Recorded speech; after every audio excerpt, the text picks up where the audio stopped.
Onde você estava naquela noite? Ninguém nunca nos contou a verdade. Eu só quero ele de volta. Arquivos Perdidos Brasil. Era uma manhã cinzenta de setembro de 2002. A cidade de São Paulo acordava sob uma garoa persistente quando, sem aviso, o trânsito da Avenida São João parou. Não por acidente, mas por algo que parecia escapar à lógica e pertencer ao território do inexplicável. No cruzamento com a Rua Aurora, um corpo estava caído no asfalto. Ao lado dele, um guarda-chuva preto, fechado, imóvel, perfeitamente seco, como se a própria chuva tivesse se curvado em respeito à cena. Nenhum sangue, nenhum sinal de luta, nenhuma identificação. Apenas um homem pálido, com o rosto fixo em uma expressão que misturava espanto e medo. Os primeiros repórteres descreveram o local como estranhamente limpo. O relógio no pulso da vítima marcava 22h47, o mesmo horário registrado por uma câmera de segurança do quarteirão anterior. O detalhe inquietante: o vídeo mostra o homem caminhando com passos firmes, até simplesmente cair, sem qualquer interferência visível.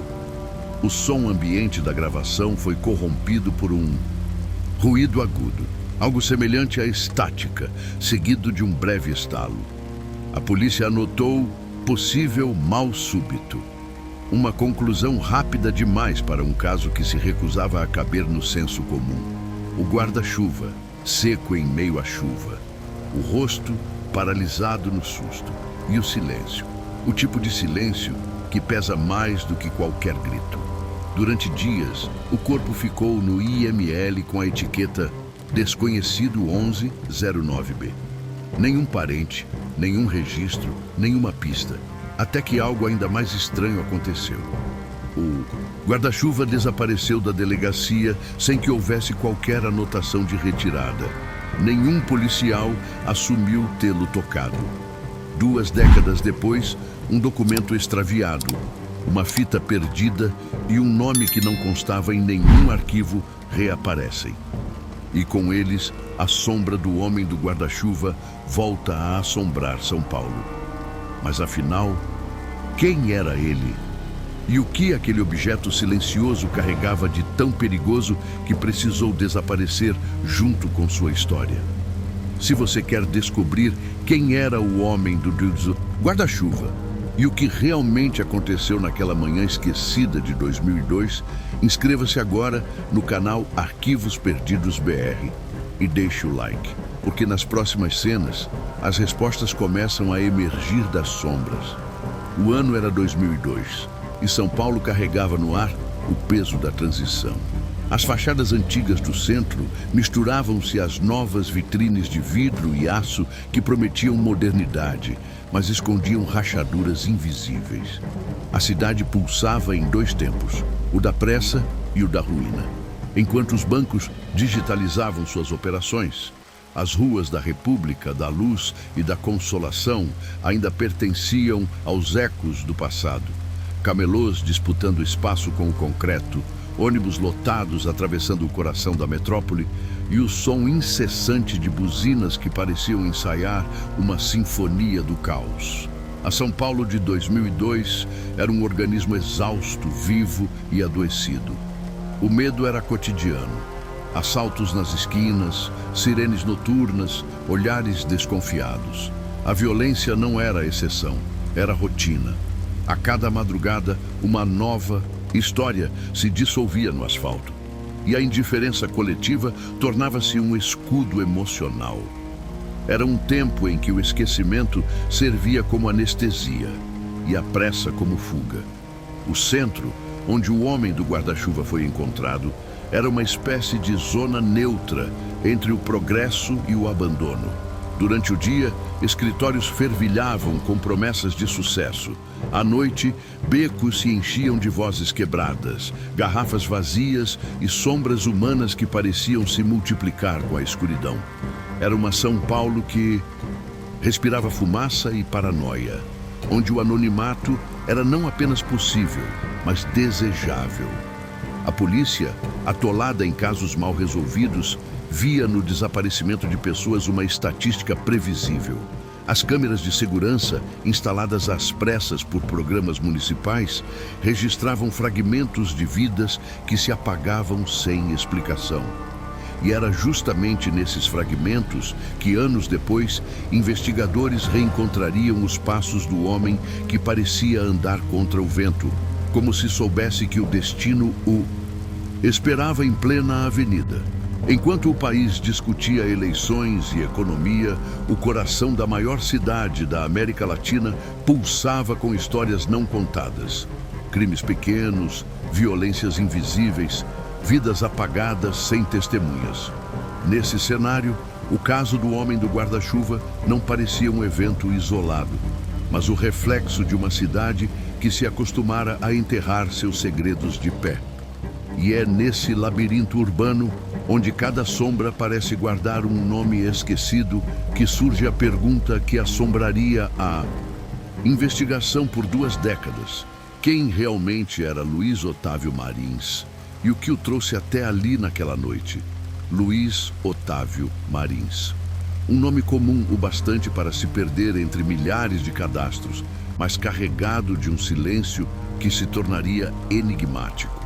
Aos 42 anos, era representante comercial de uma seguradora que já não existe mais, especializada em contratos de indenização para empresas de médio porte. Seus colegas o descreviam como educado, pontual, discreto. Um homem que cumpria horários, anotava tudo em cadernos e nunca levantava a voz. Nenhum escândalo, nenhuma dívida, nenhuma paixão conhecida. Apenas rotina e um guarda-chuva preto que o acompanhava como uma extensão do corpo. Vivia sozinho em um pequeno apartamento na Rua Aurora, a poucas quadras de onde seria encontrado morto meses depois. Os vizinhos mal se lembravam de sua voz.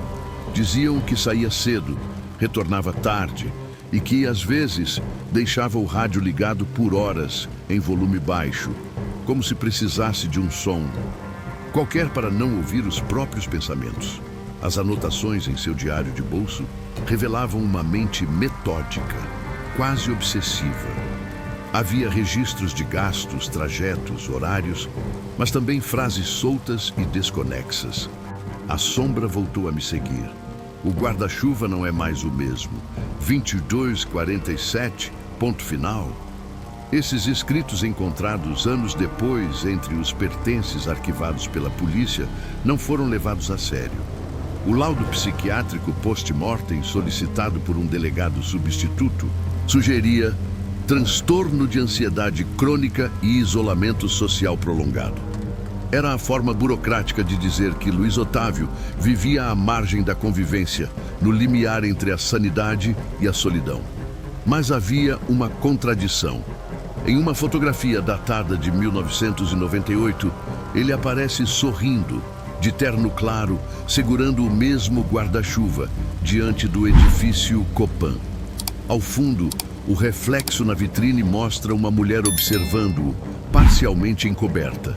Nenhuma identificação foi possível, e a imagem, ampliada digitalmente, sugeria algo perturbador. A mulher parecia estar olhando diretamente para a câmera, não para ele. Esse detalhe, esquecido por anos, voltaria a ser peça-chave na investigação. Quem tirou a foto? Quem era a mulher? E por que o guarda-chuva de Luiz, aparentemente um objeto trivial, voltava a aparecer em tantos momentos de sua vida, inclusive no fim dela? O que parecia ser apenas um item de proteção contra a chuva começava a se transformar em símbolo de algo mais sombrio. Talvez um segredo que ele carregou até o último passo. Mas naquela noite, em meio à garoa e às luzes pálidas do centro, algo quebrou o padrão meticuloso de Luiz Otávio. E o guarda-chuva, pela primeira vez, seria deixado fechado. Na noite de 12 de setembro de 2002, São Paulo respirava o ar pesado de uma chuva que não cessava. O relógio da Estação da Luz marcava 22h30 quando Luiz Otávio Marins foi visto pela última vez com vida. As câmeras de segurança de um prédio na Avenida São João registraram sua Silhueta atravessando a calçada com passos lentos, metódicos, quase coreografados. Ele vestia um paletó escuro, carregava uma pasta marrom sob o braço e o mesmo guarda-chuva preto, fechado, como se o mau tempo fosse apenas um ruído distante. Testemunhas relataram que ele parecia esperar alguém. Parava diante de vitrines, consultava o relógio, olhava para o reflexo dos carros nas poças d'água. Um taxista estacionado na esquina afirmou ter ouvido um som semelhante a um estalo elétrico, seguido de uma breve oscilação nas luzes do poste. Poucos segundos depois, Luiz estava no chão. Nenhum grito, nenhuma tentativa de reação. Apenas o corpo imóvel e o guarda-chuva ao lado, repousando intacto sobre o asfalto. O perito criminal que atendeu à ocorrência descreveu a cena como a mais estranha em 25 anos de serviço. O rosto da vítima conservava uma expressão de surpresa profunda, os olhos abertos, as pupilas dilatadas. Não havia ferimentos, nem sinais de queda brusca. As roupas estavam secas. Embora chovesse, o relógio de pulso, travado às 22h47, seria o único elemento temporal coincidente com o registro das câmeras e com o momento exato em que as luzes de 3 quarteirões piscariam simultaneamente. As gravações das câmeras da Rua Aurora revelaram algo ainda mais inquietante. Segundos antes do colapso, uma figura encapuzada aparece do outro lado da rua, parada, imóvel, observando. Quando Luiz cai, essa figura simplesmente desaparece do enquadramento. Não foge, não entra em nenhum estabelecimento. Não é vista saindo do perímetro.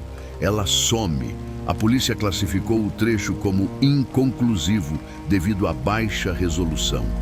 Na calçada, uma marca circular ficou impressa no concreto, ligeiramente escurecida, do tamanho exato da base metálica do guarda-chuva.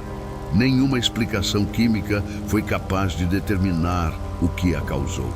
Durante as horas seguintes, enquanto o corpo era levado discretamente, a chuva cessou, como se obedecesse a um comando invisível. O trânsito voltou, os curiosos dispersaram-se e a cidade seguiu adiante, indiferente como sempre. Mas entre os que testemunharam aquela noite, permaneceu uma sensação difícil de nomear. A de que algo, além da vida, havia sido interrompido naquele instante. O caso foi registrado sem alarde, arquivado em meio a dezenas de ocorrências banais. No entanto, o tempo provaria que aquele pequeno ponto na Avenida São João guardava mais do que um corpo. Guardava um segredo que 20 anos depois voltaria a pulsar.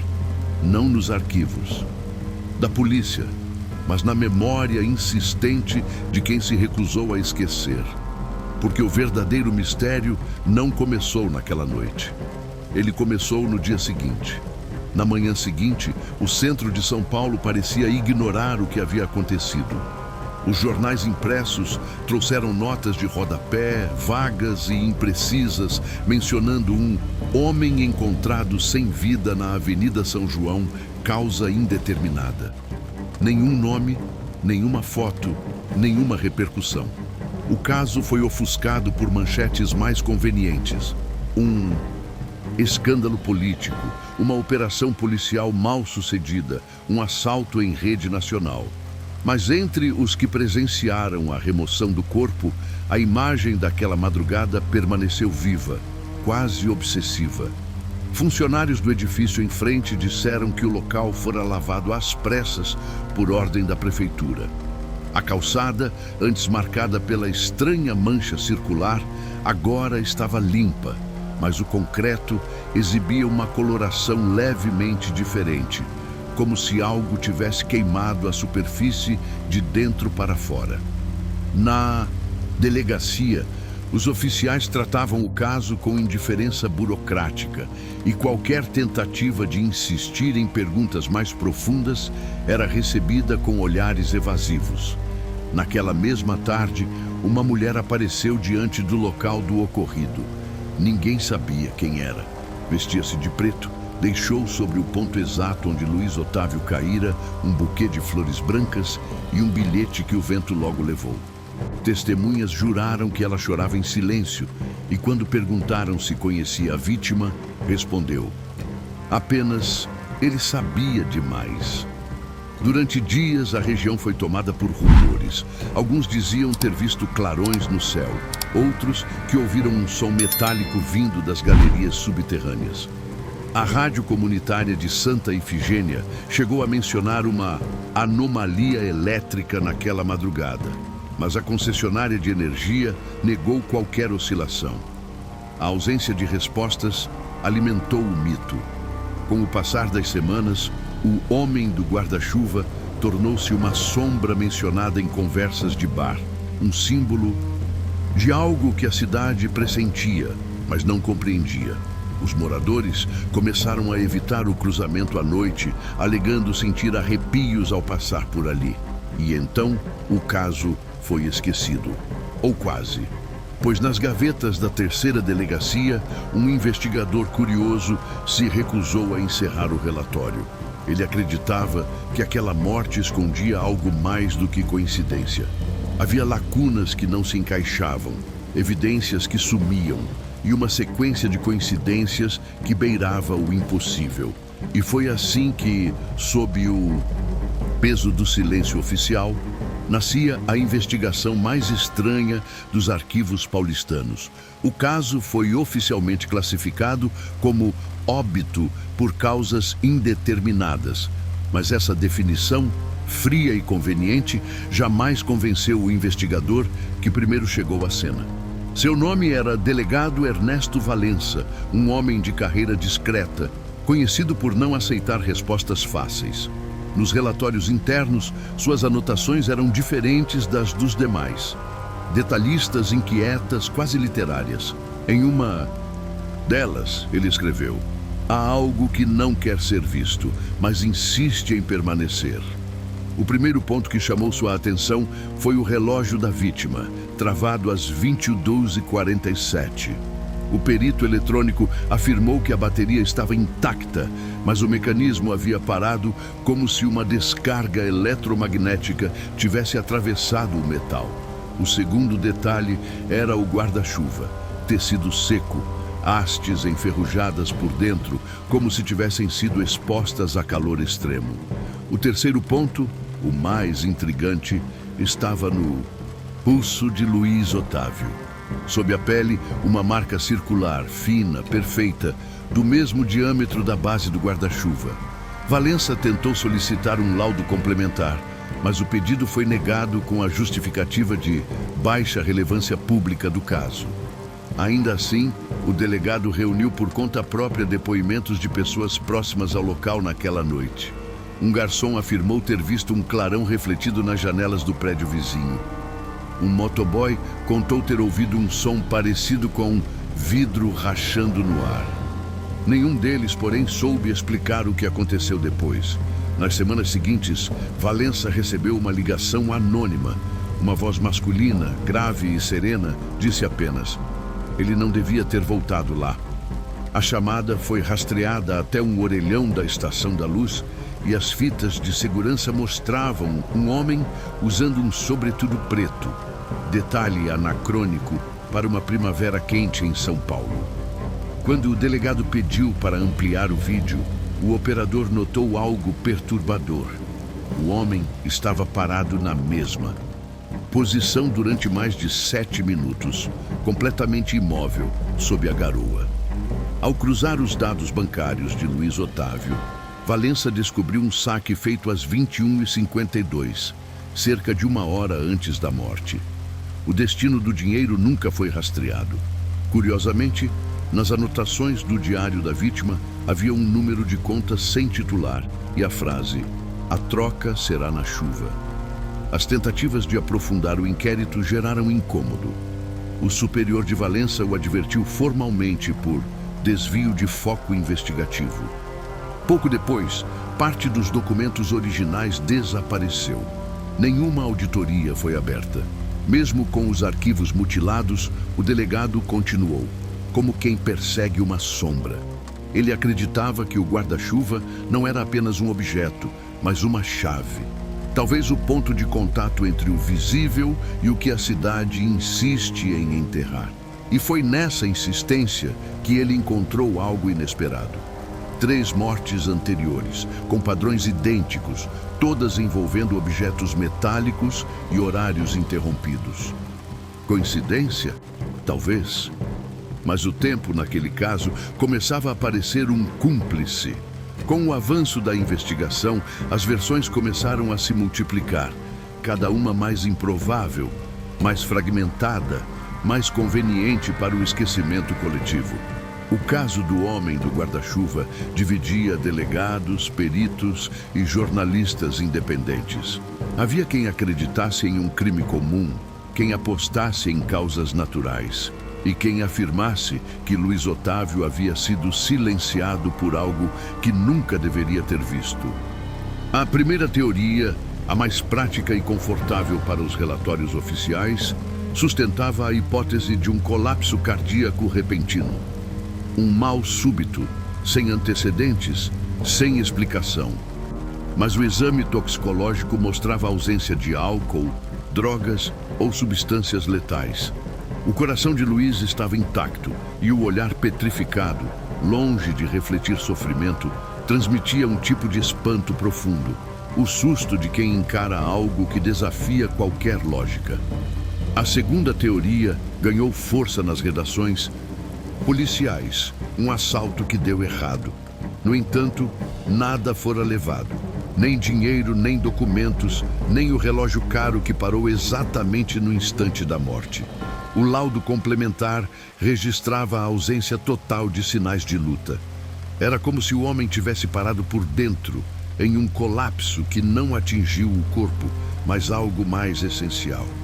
A terceira teoria, a mais controversa, surgiu de uma reportagem de rádio que ligava Luiz Otávio a um esquema de fraudes milionárias em seguros corporativos. Alguns acreditavam que ele havia sido eliminado por saber demais. Outros diziam que havia se arrependido e tentava negociar informações. Mas, se havia ameaças, não deixaram rastros. Nenhum e-mail, nenhuma ligação, nenhum bilhete. Apenas o estranho registro manuscrito em seu diário: a troca será na chuva. E então veio a quarta teoria, a mais perturbadora. Alguns técnicos em energia relataram que, naquela mesma noite, 3 transformadores elétricos da região central sofreram uma descarga anômala, de origem indeterminada. O fenômeno durou exatos 3 segundos, o mesmo intervalo registrado pela câmera que captou o clarão na esquina da São João. Um engenheiro chegou a comparar o padrão da interferência com o de uma emissão de micro-ondas. E, em uma coincidência que ninguém quis explorar, a base metálica do guarda-chuva apresentava resíduos de cobre derretido, como se tivesse absorvido um tipo de energia. O relatório de Valença, censurado em parte, mencionava a expressão descarga, direcional não natural, mas o termo foi riscado a caneta vermelha. Os superiores consideraram a hipótese imprópria para a comunicação oficial. Entre o crime humano e o fenômeno inexplicável, o caso oscilava como a própria cidade, racional na superfície, caótica em profundidade. O delegado Valença continuou sozinho, buscando uma resposta que não comprometesse apenas a coerência do inquérito, mas a própria noção de realidade. E foi justamente nessa busca que ele encontrou um detalhe esquecido em um armário lacrado do Instituto Médico Legal. Um detalhe que mudaria completamente a narrativa e transformaria o mistério em algo ainda mais inquietante. Durante a revisão de um antigo inventário no Instituto Médico Legal, uma funcionária encontrou uma caixa sem identificação. Dentro dela, envolto em um plástico amarelado, havia um envelope carimbado com a data de setembro de 2002 e o nome parcialmente apagado: Luiz O.M. No interior, um disquete preto de 312 polegadas. Tecnologia já obsoleta, esquecida entre relatórios e poeira. O conteúdo, ao ser transferido para um computador moderno, revelou um único arquivo de vídeo com apenas 30 segundos de duração. A gravação, feita aparentemente de forma amadora, mostrava uma rua deserta, iluminada por lâmpadas amareladas e pela chuva fina que refletia no asfalto. No fundo, ouvia-se o som de passos e, por alguns instantes, o foco da câmera parecia acompanhar uma figura segurando algo nas mãos. Quando o clarão preencheu a tela, a imagem se distorceu e um ruído ensurdecedor invadiu o áudio. O mesmo tipo de interferência relatada pelas câmeras da Praça da República naquela noite. Mas havia um detalhe que ninguém esperava. O vídeo fora gravado 5 minutos antes da morte. Ao ampliar o registro, peritos perceberam que o ponto luminoso que cruzava a cena não vinha do céu, e sim de dentro da própria avenida. A fonte parecia surgir do chão, projetando-se para cima em linha reta por um breve instante, antes de desaparecer. No último frame, quando o clarão some, algo permanece imóvel sobre o asfalto. O mesmo guarda-chuva preto, já caído, antes mesmo do corpo ser encontrado. Valença ficou obcecado com o material. Tentou determinar quem havia filmado, de onde vinha a gravação e por que o arquivo nunca fora anexado ao processo. Descobriu que o técnico responsável pelo armazenamento da mídia fora transferido meses depois e desaparecera em 2004, sem deixar rastros. Nenhum endereço, nenhum histórico profissional. Os dados de metadados do vídeo traziam uma linha misteriosa. Origem, Projeto Helix. Quando o delegado procurou essa referência no Banco de Registros Civis, encontrou apenas silêncio. Nenhum documento com esse nome. Nenhum órgão público com essa designação. Tudo o que existia era um código arquivado em 1998, vinculado ao Departamento de Pesquisa Tecnológica do Exército. A partir dali, o caso deixava de ser apenas uma morte sem causa. Tornava-se uma interseção entre o inexplicável e o encoberto. E é nesse ponto que o silêncio começa a falar mais alto do que os relatórios, porque o tempo, como se fosse cúmplice, começou a apagar cada pista, cada nome, cada vestígio. Os anos que se seguiram foram marcados por uma sucessão de esquecimentos meticulosamente orquestrados. O inquérito foi encerrado com a mesma frieza com que começou. As evidências físicas desapareceram uma a uma. O disquete sumiu do arquivo central. A gravação foi substituída por uma cópia corrompida. E os laudos de perícia foram reimpressos sem assinaturas. Parecia que o próprio sistema se empenhava em apagar qualquer vestígio da verdade. Em 2008, o prédio onde funcionava o setor de provas do Instituto Médico Legal pegou fogo em circunstâncias nunca totalmente esclarecidas. O incêndio começou em uma sala trancada, exatamente onde os arquivos do caso Luiz Otávio Marins haviam sido guardados. O relatório dos bombeiros classificou o evento como curto-circuito acidental. Nenhum curto foi detectado. Os poucos que insistiram em reabrir o assunto foram silenciados pelo tempo ou pelo medo. O delegado Valença se aposentou em 2010, alegando problemas de saúde.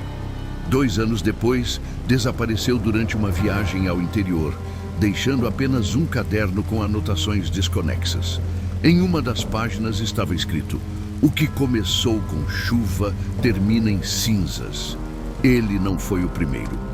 A cidade, indiferente, seguiu empilhando seus segredos sob o concreto. O cruzamento da Avenida São João voltou a ser apenas mais um ponto de passagem, onde passos apressados e buzinas soterravam qualquer memória.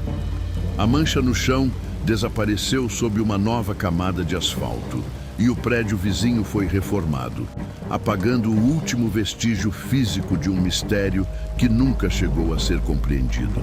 Mas certos ecos se recusam a morrer. Em fóruns anônimos da internet surgiram menções a um vídeo perdido, a um homem com guarda-chuva aparecendo em cenas antigas do centro paulistano, filmagens onde o objeto estava sempre presente. Em 1989, em 1995, em 2002. Perfis falsos, mensagens deletadas, relatos sem provas. Tudo tão improvável que soava crível. O silêncio, nesse ponto, deixou de ser esquecimento. Tornou-se linguagem. E como toda linguagem proibida, bastava um único leitor disposto a decifrá-la para que o segredo voltasse à tona. Porque o tempo pode soterrar histórias, mas jamais apaga completamente o rastro de uma pergunta que se recusa a morrer. E foi justamente esse rastro, quase apagado, que um novo olhar reencontraria 2 décadas depois, reabrindo um caso que São Paulo acreditava enterrado para sempre. 21 anos depois da morte de Luiz Otávio Marins, o caso voltaria à superfície, não por iniciativa da polícia, mas por acaso. Em 2023, um documentarista independente chamado Rafael Leme, especializado em crimes esquecidos da história brasileira, vasculhava arquivos desativados da antiga Secretaria de Segurança Pública para uma série sobre casos arquivados do início dos anos 2000. Entre os relatórios incompletos e fitas empoeiradas, ele encontrou uma pasta sem identificação, contendo cópias de depoimentos e uma única fotografia borrada de um corpo na calçada. Ao fundo, um guarda-chuva fechado refletia a luz da viatura, como um olho metálico que ainda observava. Intrigado, Rafael rastreou o nome Luiz O. Marins e descobriu que o caso jamais havia sido oficialmente encerrado. Faltava um laudo final e o número de processo constava como pendente de complementação. Curiosamente, os registros digitais do tribunal não reconheciam a existência daquele arquivo. Tudo o que restava eram folhas impressas, datilografadas e um envelope de papel grosso com carimbo ilegível. Dentro, um pequeno fragmento metálico, identificado como resíduo da base do guarda-chuva. A investigação de Rafael começou de forma metódica, quase jornalística, mas logo tomou contornos de obsessão. Ele localizou antigos policiais, técnicos e até mesmo a filha do delegado Ernesto Valença, que lhe entregou o caderno deixado pelo pai, o mesmo onde constava a frase "Ele não foi o primeiro". As anotações falavam de uma sequência de mortes entre 1999 e 2002, todas no centro de São Paulo, todas registradas com o mesmo padrão: ausência de causa definida, expressão de espanto e, em pelo menos 2 delas, menção a um objeto de ferro. Rafael cruzou as localizações e percebeu algo que nenhum relatório havia notado. As mortes formavam um triângulo quase perfeito no mapa da cidade, convergindo exatamente no ponto onde Luiz Otávio caiu. A hipótese que surgiu era absurda demais para ser aceita, mas impossível de ignorar. E quando ele sobrepôs as coordenadas a antigas plantas subterrâneas de São Paulo, encontrou, sob o cruzamento da São João, um corredor desativado de túneis elétricos, construídos em 1975 e nunca oficialmente lacrados. Na última gravação publicada antes de desaparecer, Rafael Leme dizia: "Há coisas que não se escondem sob o chão, elas esperam." Dias depois, seu canal foi apagado. Nenhum vídeo restou. O último comentário registrado antes do sumiço dizia apenas: "O guarda-chuva apareceu de novo." Mas a história não termina com ele. Porque, no fundo, o caso do homem do guarda-chuva jamais foi sobre uma morte. Foi sobre o reflexo que ela deixou. Um espelho que agora devolvia o olhar da cidade inteira. Com o passar dos anos, o caso do homem do guarda-chuva deixou de ser apenas um enigma policial e se transformou em algo muito mais profundo. Uma ferida simbólica aberta no coração de uma cidade que aprendeu a esquecer para sobreviver.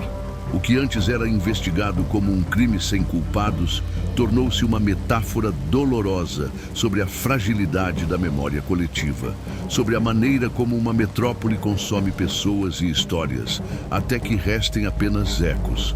Luiz Otávio Marins, nome revelado muito tempo depois, passou de vítima a espelho, um reflexo desconfortável de tudo aquilo que São Paulo gera, devora e apaga sem remorso: a solidão, o anonimato e o esquecimento. Enquanto as luzes dos arranha-céus piscam em janelas que ninguém observa, milhares de vidas se desenrolam paralelamente, separadas por centímetros, mas distantes por mundos. Gente que se cruza sem se ver, que divide o mesmo espaço, mas não o mesmo olhar. Em meio ao barulho dos motores, ao ritmo apressado dos passos e ao brilho intermitente dos semáforos, a cidade respira pressa, e a pressa mata a memória. Foi nessa pressa que Luiz Otávio desapareceu 2 vezes. Primeiro do mundo físico, depois da lembrança coletiva. A morte de um homem sem identidade, caída sob a garoa fria de setembro, foi registrada como curiosidade, comentada como anedota e arquivada como irrelevância. Mas o que incomoda não é o mistério em si, é a indiferença com que foi recebido. Porque a indiferença é o verdadeiro assassino das histórias. Ela dissolve os rostos, apaga as vozes e cria uma cidade onde ninguém mais pertence a lugar algum. Há uma linha quase invisível entre o esquecimento e a cumplicidade. Quando uma sociedade se acostuma a não perguntar, o silêncio se torna uma forma de consentimento. E é esse silêncio que ecoa entre os prédios, nas delegacias e nas redações que decidiram não investigar mais. Luiz Otávio não foi esquecido por acaso. Foi apagado porque lembrar dá trabalho, porque investigar custa caro e porque admitir o inexplicável ameaça o equilíbrio ilusório de uma cidade que precisa fingir que entende tudo para continuar existindo. E assim, o mistério foi engolido pela rotina. As manchetes mudaram, os repórteres se aposentaram e os arquivos físicos se perderam entre poeira e mofo. Mas, de tempos em tempos, o nome volta a surgir. Em fóruns da internet, em blogs de jornalismo independente, em grupos de ex-policiais que juram ter visto o guarda-chuva original. E é curioso perceber como o esquecimento nunca é total.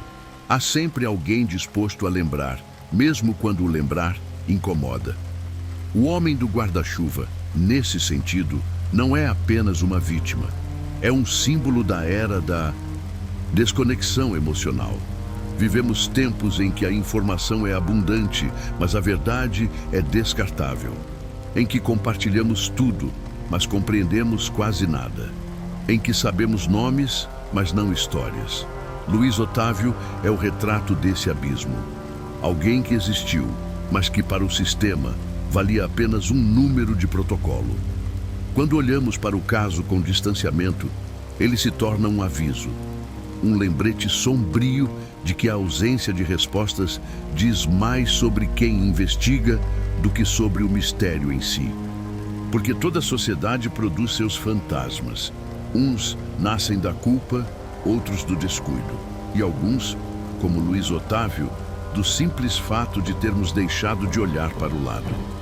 O que assombra não é apenas o que aconteceu naquela noite de 2002, mas o que ela revela sobre nós, sobre o modo como transformamos o horror em rotina, como naturalizamos o desaparecimento, a morte sem nome, o corpo sem história, e, sobretudo, como aprendemos a seguir adiante sem olhar para trás, como se o esquecimento fosse sinônimo de paz.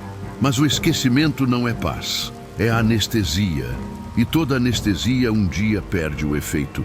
Quando isso acontece, as histórias que tentamos enterrar voltam à superfície com força redobrada. Elas voltam através de sonhos, de coincidências, de vozes que parecem sussurrar onde ninguém fala. O caso do homem do guarda-chuva é exatamente isso. Uma voz que se recusa a morrer. Alguns investigadores aposentados afirmam que certos casos têm uma presença, um peso que resiste ao tempo. É como se algo ou alguém insistisse em ser ouvido. Talvez seja isso que mantém o mistério vivo, a necessidade humana de não aceitar o vazio, porque o vazio exige explicação. E quando ela não vem, criamos narrativas, preenchemos com medo, com fé, com suposições. Luiz Otávio Marins tornou-se involuntariamente uma parábola sobre a nossa era, sobre o quanto esquecemos depressa e o quanto esse esquecimento cobra caro. Ele representa todos aqueles que desaparecem nas grandes cidades, os sem-teto, os invisíveis, os idosos solitários, os trabalhadores noturnos, as vítimas sem manchete, gente que vive à margem da memória, mas sustenta o corpo da metrópole. Talvez por isso o caso tenha sobrevivido ao tempo, porque, em algum nível, ele nos lembra que o esquecimento é também uma forma de morte e que, quando ignoramos o inexplicável, corremos o risco de repetir a mesma tragédia, com outros rostos, outros nomes, outras ruas. Há algo profundamente simbólico no guarda-chuva seco, deixado ao lado do corpo. Ele se tornou o emblema daquilo que a cidade tenta esconder, a impossibilidade de controlar o caos. O objeto que deveria proteger da chuva, elemento natural e previsível, torna-se testemunha de algo que ultrapassa a razão.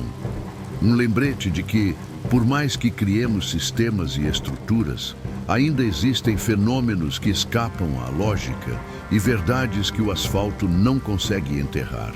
A reflexão que fica é simples, mas perturbadora. O mistério não é apenas dele, é nosso.